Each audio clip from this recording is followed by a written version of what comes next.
Jadi ceritanya semasa gue kuliah, gue punya temen yang hobi ngebully orang. Gak cowok, gak cewek, semuanya dia hajar. Nama anak itu adalah Billy. Gue ngeliat anak ini agak stres karena dia ngebully orang itu nggak inget waktu, tempat, dan suasana. Pokoknya yang kelihatan lemah sedikit di matanya, dia pasti bakal jadi target buat dibully. Ada nih satu wanita yang lumayan cantik tapi tampilannya itu menurut si Billy ini kayak cocok buat dibully. Namanya itu si Lenny. Lenny ini teman sekelasnya Billy dan jadi langganan bulinya si Billy. Si Billy ini kalau ngebully tuh nggak inget waktu sama momen. Semuanya tuh dia terabas.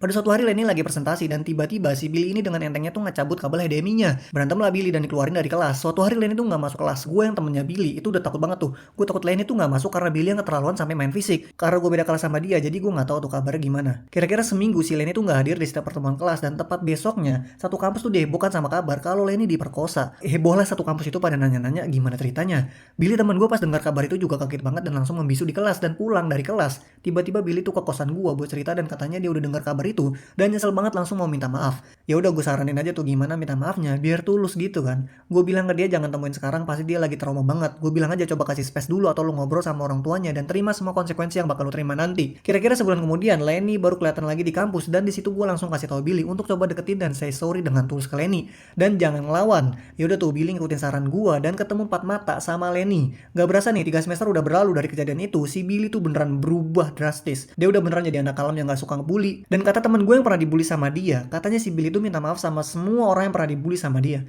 Di hari Kamis setelah selesai kelas, Billy minta tolong ke gua buat ke rumah sakit. Katanya mau jengukin keluarganya dia.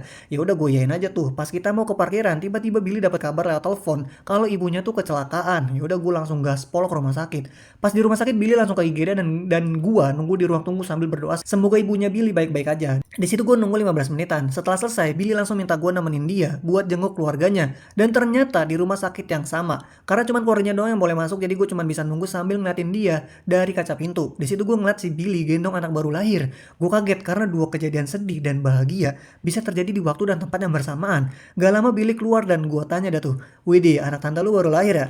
Terus tiba-tiba Billy motong. Lah, apaan itu anak gue? Jujur gue kaget. Karena gue penasaran, gue ngedeket pintu dan ngeliat nama bayinya di ranjang. Dan di situ tertulis David Billy Lenny Pratama.